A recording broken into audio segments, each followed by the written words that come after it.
राधा वल्लभ श्रीहरि में दंडवत प्रणाम महाराज श्री। महाराज श्री, पिछले 5 सालों से जीवन में अंधकार छाया हुआ है, कभी भी सफलता नहीं मिल रही है। जीवन में आगे क्या करूं क्या ना करूं समझ नहीं आ रहा। सफलता किसे माना है आपने? महाराज जी, श्री जी मैं पढ़ाई पूरी की और मैंने श्री जी से कहा कि मैं अब क्या करूं। उन्होंने मुझे कुछ संकेत दिए थे कि आप सरकारी में जाइए और प्रभु की सेवा करिए। फिर सफलता नहीं मिल रही उसमें एग्जाम में, और अभी है। आप हमारी बात समझिए, आपको श्री जी ने संकेत किया और आप सफलता नहीं प्राप्त कर, दोनों बातें झूठी है ना, दोनों बातें झूठी हैं। आप सत्य को स्वीकार कीजिए। श्री जी के संकेत को आप जानने लगे। आप श्री जी के संकेत तो तभी जब आप उनकी मन की बात जान लेना, तो आप कितने बड़े सिद्ध हो गए। और फिर सफलता किसकी चाहते हो? प्रकृति जनने की। आप श्री जी के संकेत को जान जाओगे तो श्री जी के प्रेम की सफलता चाहोगे, लोकवत नहीं। और ये लोक की सफलता, सुनो पहले, प्रारब्ध के अधीन है। इसकी सफलता के लिए श्री जी से प्रार्थना मत करो। हमारी बात समझना। विद्यारण्य जी एक बहुत बड़े महापुरुष हुए हैं।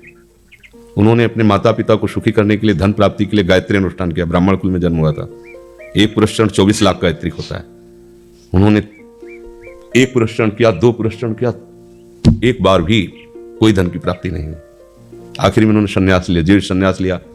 माता गायत्री प्रकट हो गई। उनका अब इंद्रासन भी मांगो तो आपका, तो बोले आप क्या जरूरत है, अब तो वैरागी हो गया, विरक्त हो गया। माता पिता भी पधार गए उनकी सेवा के लिए, अर्थ चाहना। 23 पुरस्चरण किए और आप तब नहीं आए। उनका तुम्हारे अनंत जन्मों में ऐसे 24 महापाप थे जिनके कारण मैं नहीं आ पा रही थी। अब वो 23 पुरण से चरण से नष्ट हुए, पुरस्चरण से, और 24वां तुमने संन्यास लिया, तो अब आप जो चाहो पर। बोले अब चाहिए ही नहीं, क्योंकि अब सन्यासी हो गए, अब तो ब्रह्म प्राप्ति के लिए। तो इससे आभास होता है कि अगर हमारा बुरा प्रारब्ध है तो हमको भोगना पड़ेगा। हम कितना भी प्रयास करें वो हमें, तो हम क्या करें इसमें जिससे हमें परम शांति हो? प्रभु के नाम का जप करते हुए उन पर दृष्टि लगाएं कि प्रारब्ध से हमारा भरण पोषण शरीर का भले, ये हमारा भरण पोषण आपसे होगा ना।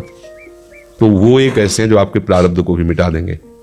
वो ऐसे शरणागत वत्सल हैं कि सब लिखा पढ़ी अलग कर देंगे। सुदामा जी को दरिद्रता का योग था। ऐसी दरिद्रता कई कई दिन तक भिक्षा नहीं मिलती थी। ये जितने भी चरित्र हमारे लिए उदाहरण है। मांगने जाते थे तो मांगने से भी नहीं मिलता था कई कई दिन। एक दिन उनकी पत्नी ने कहा कि हमारा आपका तो चरणामृत से भी गुजारा 2 दिन 3 दिन हो, 4 दिन हो, छोटे छोटे बच्चे तो मर जाएंगे ऐसे।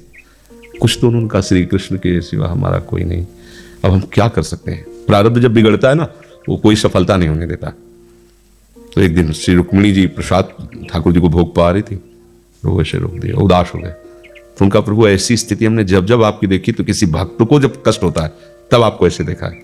कौन सा भक्त है और क्या कष्ट है? तो एक सुदामा नाम के हमारे मित्र हैं, कई दिन से भोजन भी उनको, प्रभु आपके मित्र और मैं आपकी दासी, महालक्ष्मी का अवतार रुक्मिणी, आप हुक्म कीजिए। लोक की संपत्ति वहां, बोले उसको चाह नहीं है, हमारे मित्र को चाह नहीं है, और चाह ना होने पर हम विवश हैं। अगर वो चाह कर ले तो सारी व्यवस्था हो जाए।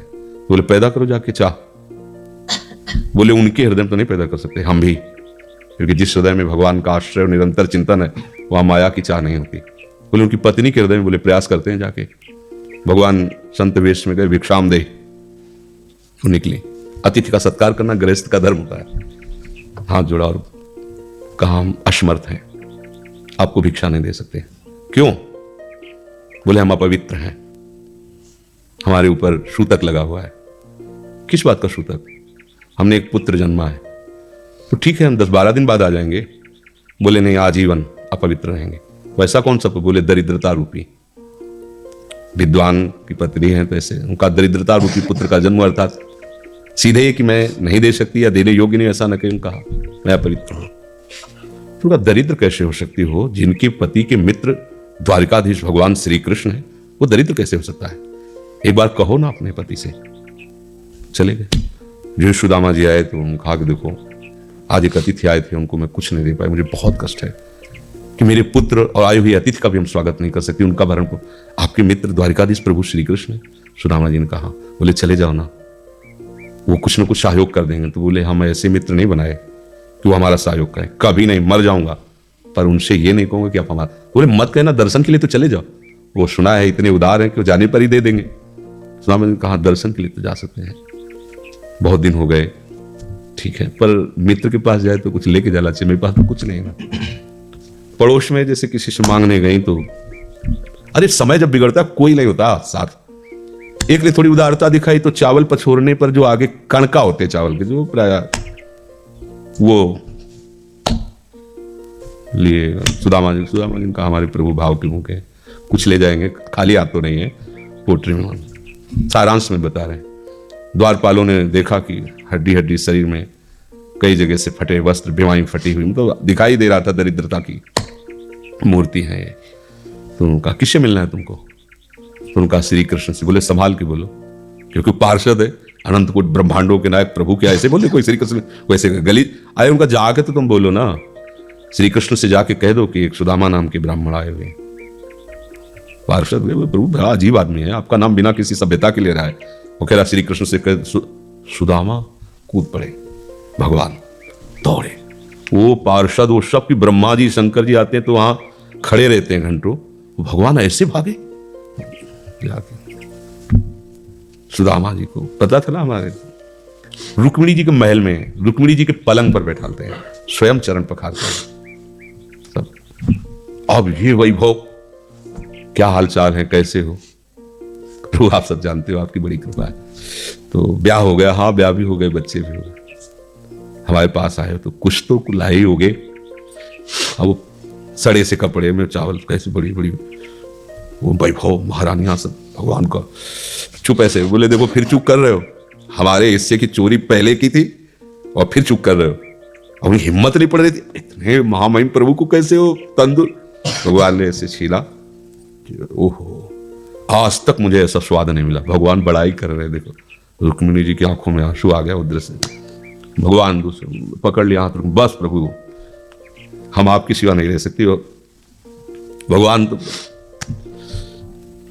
सुदामा जी का स्वागत सम्मान को अच्छे कपड़े पहनाए। जब चलने लगे ना तो भगवान की तरफ वो देखते, मतलब कामना नहीं पर कि देखा पत्नी कह रही थी जाओगे कुछ लोग कुछ चले प्रभु, हाँ ठीक है।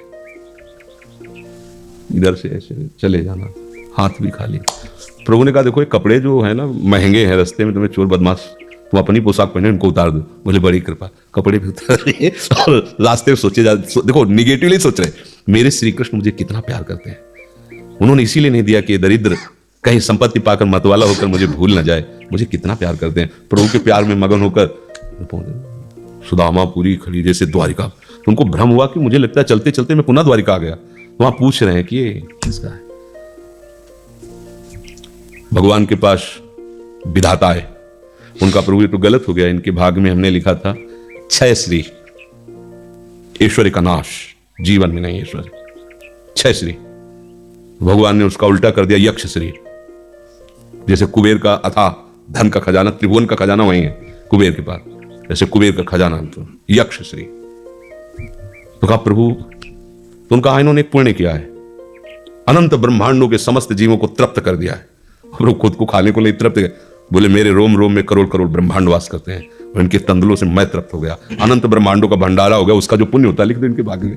अब किसी की चलेगी प्रभु के आगे? तो एकमात्र प्रारब्ध को मिटाने वाले भगवान है, कर तुम अकर तुम अन्यथा कर तुम। तो आप भगवान की शरण होकर उनका नाम जप कीजिए और उनसे प्रार्थना कीजिए कि आपको उचित लगे तो समस्या का समाधान कर दीजिए, नहीं तो मुझे समस्या से लड़ने का बल और विवेक दीजिए, बात बन जाएगी।